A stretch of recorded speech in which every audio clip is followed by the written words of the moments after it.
Well, today's news is sending shockwaves throughout South Florida's Cuban exile community. CBS 4's Natalia Zaya is live at a political hotspot, Cafe Versailles in Little Havana, with that part of the story. Natalia. Well, the world media and Cuban Americans have descended upon Versailles. There's a small argument going on now, a little bit that way, surrounded by photographers and reporters.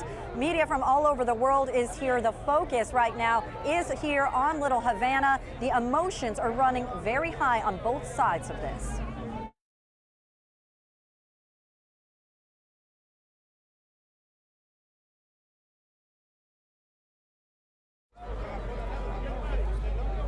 So what we understand right now is that the folks here are very, very emotional at this point. Again, I said that they're arguing right behind us. The vast majority of these folks are Cuban Americans who are not in support of the Obama administration's announcement about tightening policies, but we also spoke with some folks who were in favor of it.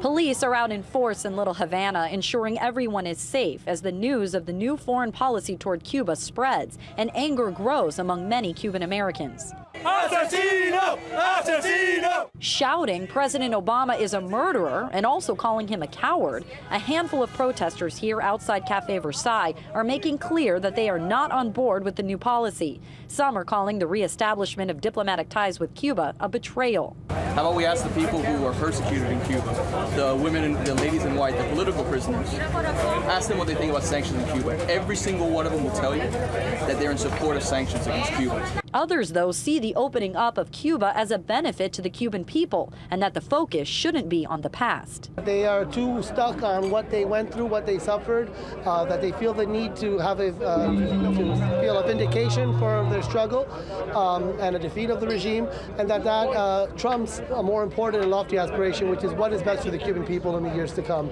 I came to this country to have a better life.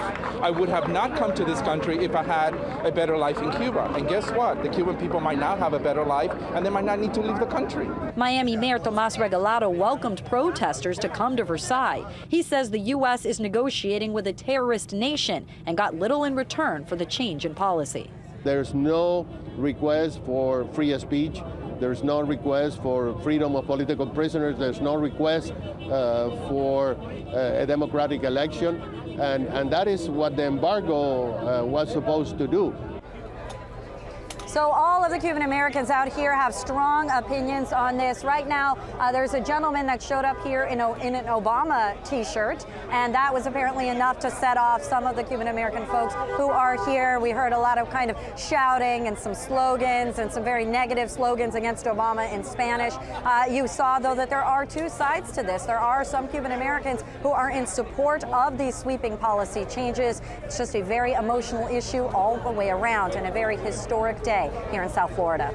Natalia Zaya, CBS 4 News. Natalia, thank you very much. And still